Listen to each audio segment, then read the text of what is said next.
Last time on the Excelsior Health podcast. Compare that. Does your coach just have you literally coming to sessions and just doing a random workout of the week?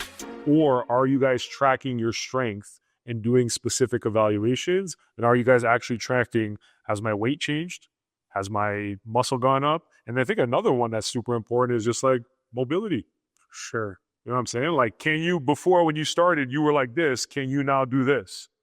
Can you squat below depth? Like, those are all things that, like, the more you age, probably even more important. Can you go down and tie your shoelaces and shit like that? Go down the stairs one at a time. Just simple things like that. It's so important. Yeah. So one of the things that we have in our program that helps me guide people through their transformation is it's called 5 Pillars of Excelsior Health. Yeah. So that's like, for me, the inspiration of what the podcast is about. It's called the Excelsior Health Podcast.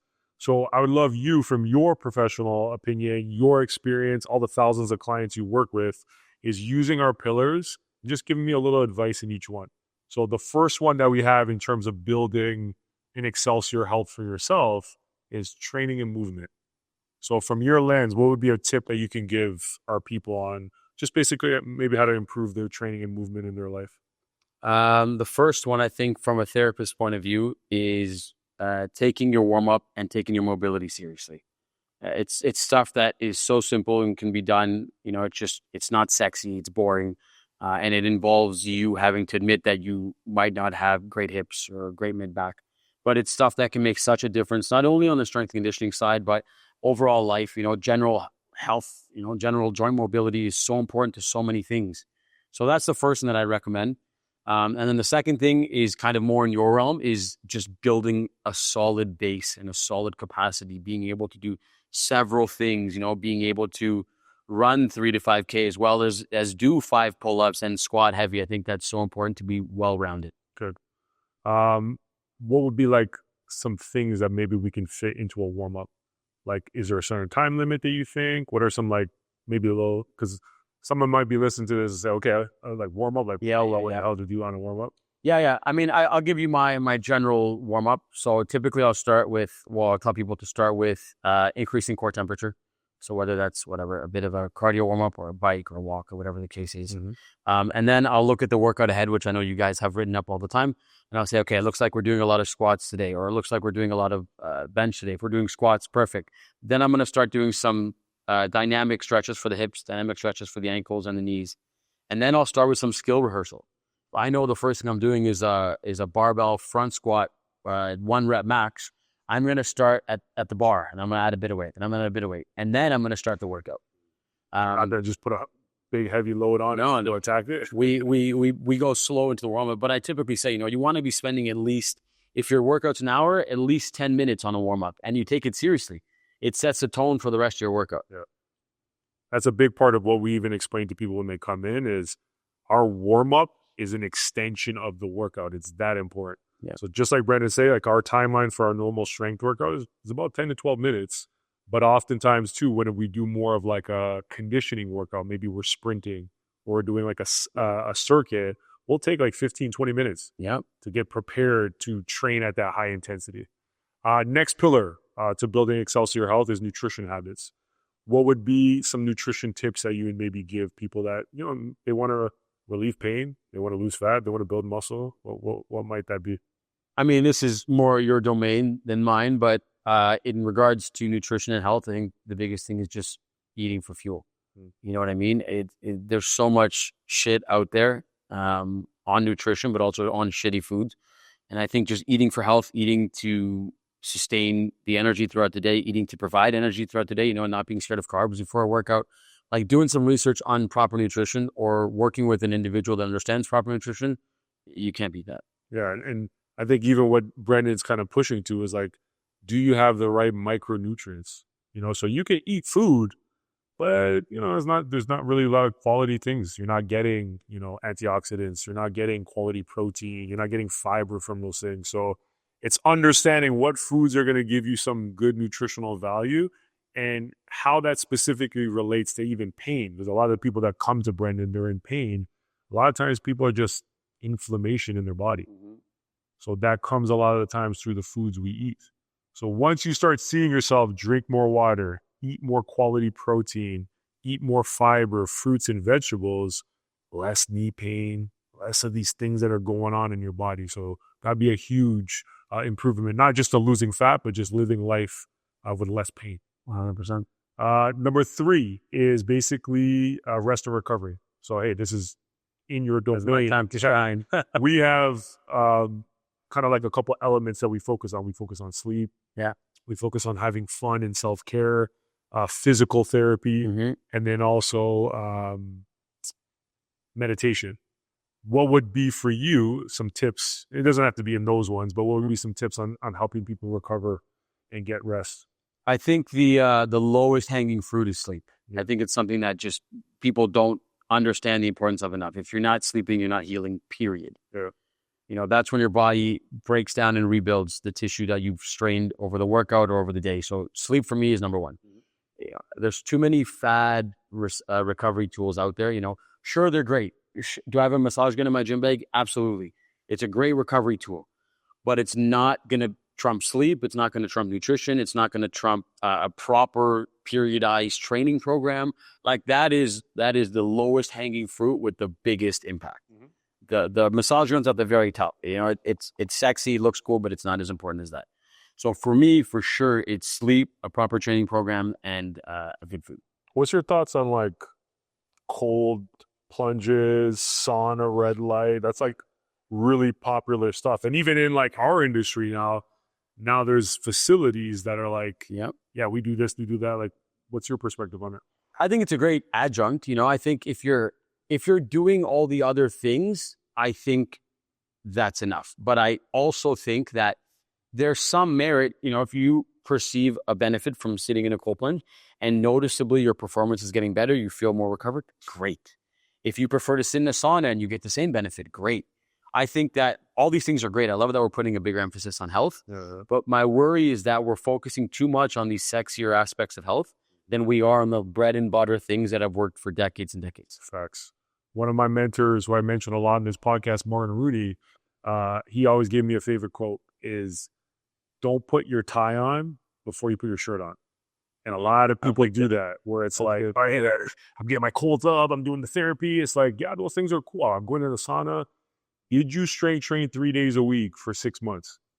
Did you sleep 7 to 8 hours? Are you eating protein and quality sources of food? Are you walking and doing a little bit of mobility?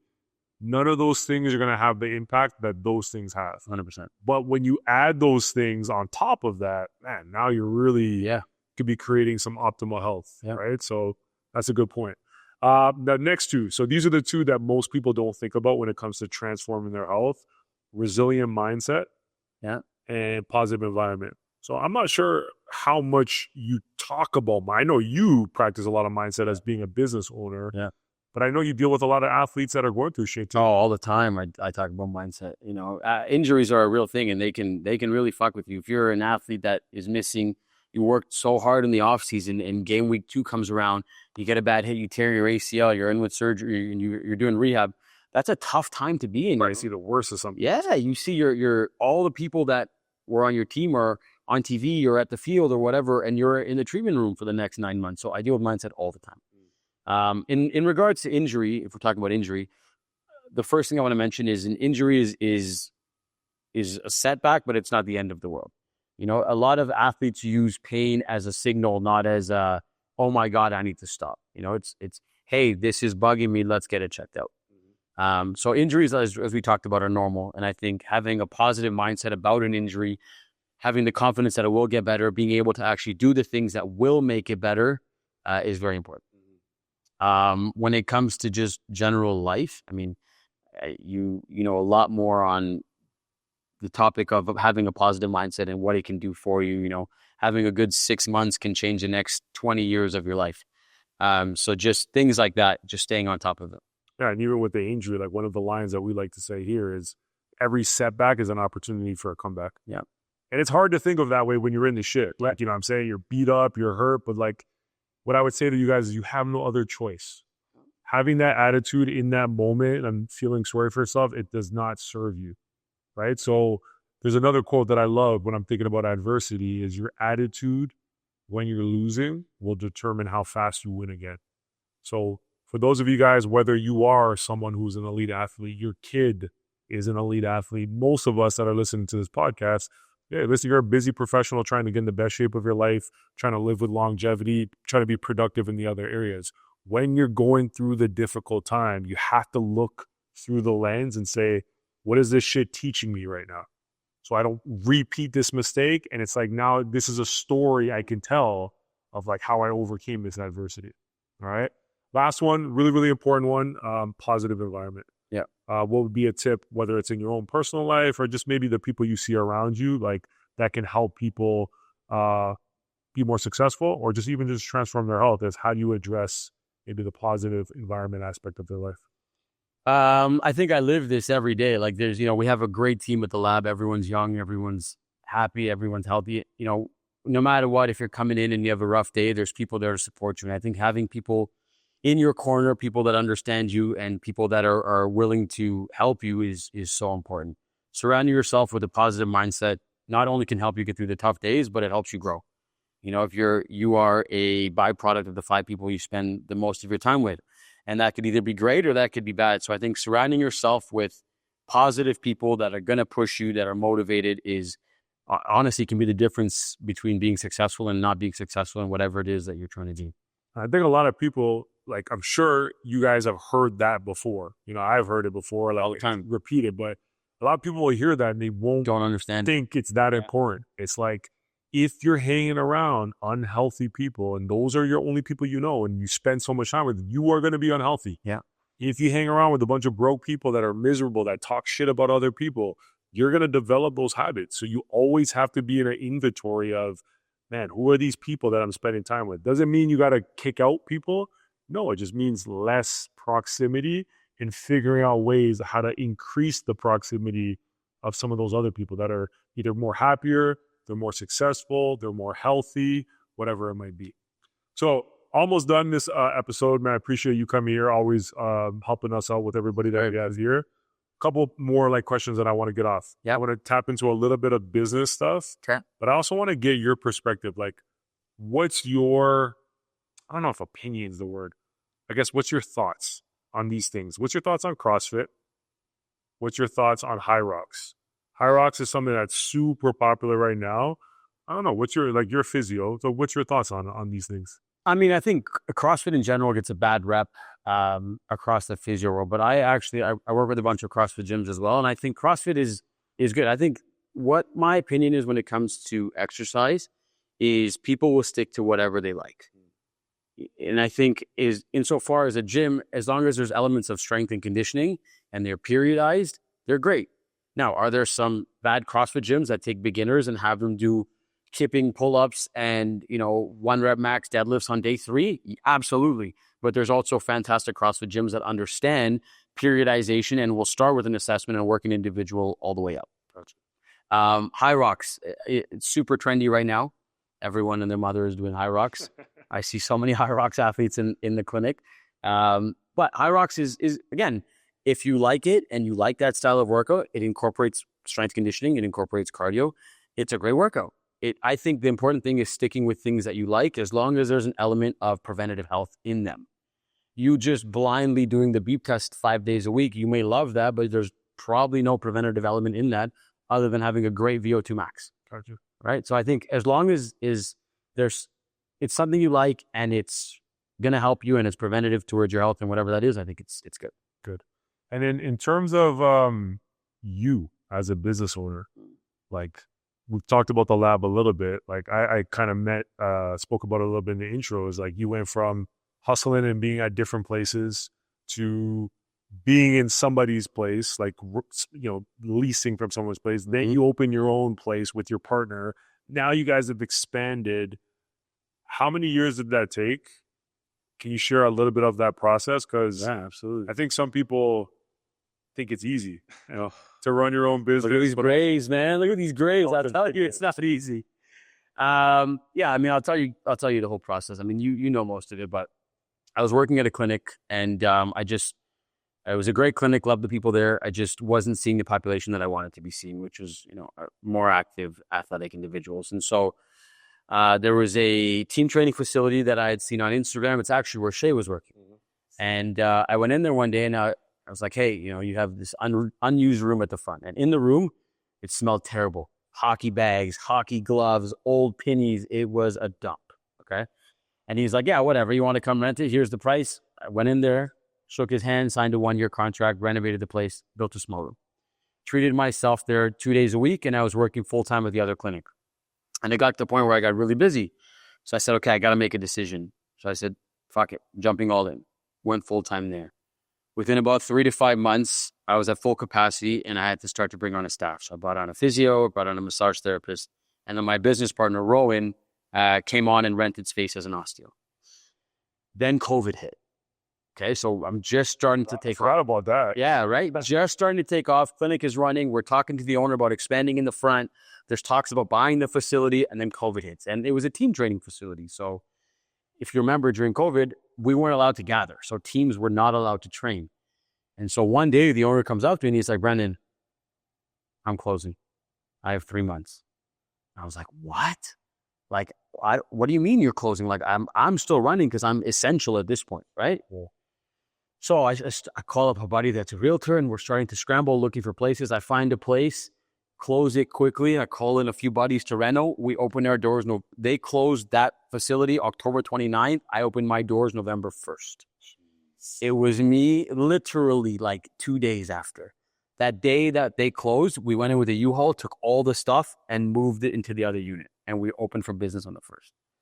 I opened with 5 rooms, 4 therapists, no front desks. My massage therapist would take their sheets home to wash them. Okay. And on the weekends, I would take the sheets home to wash them. Like, we're talking like bare bones. That's the way it's done. Right. But you got to do what you got to do. And so I think from there, we stuck to our philosophy. And I think people really appreciate how honest we are. We do good work. And slowly it built. We hired a front desk, we hired more staff. And then 2023, I started looking for a unit, and it took me about 1.5 years to negotiate with the neighbor. And so anyways, long story short, we finally got it. We've now expanded to a 5,000 square foot clinic. We have 11 treatment rooms. I have a medical doctor on staff. We have over 24 teams that come in to use our facility after 5 p.m. We do sports dryland training. So things are really, really going well. It's been a hustle, but a big year, right? Because that's a big change. Oh, it's been a huge year, but we took so many risks. I opened this space in the middle of COVID. When I signed my lease in COVID, it was July of 2020. The pandemic was 3 months old. We didn't know what was going to happen. I put my name on the line. Expanding the space, I've doubled my space. I signed my name on the dotted line. Just taking risks is what's led to this. But his business has been thriving, and things are going great, thank God, and we still have so much more room to grow. But what you're hearing is the byproduct of 7 years. This all happened over 7 years, and when I first opened my place, I was there sending cold emailing gyms, just, hey, come on in, let me treat you for free. Maybe you'll send some people here, or I would, I had smoothie or flyers at Booster Juices. Like, I was hustling. But let me ask you this, because there's tons of physios. When I was at a point where I was looking to scale to our second location, I'm looking, look at this plaza. Let me look. Fucking physio. Everywhere is a physio. And there's tons of owners, and there's a lot of people that don't make a lot of money, that their business is in shambles, but people don't maybe know on the back end. How have you and Rowan been able to do it? What makes you guys different? How have you been able to do this?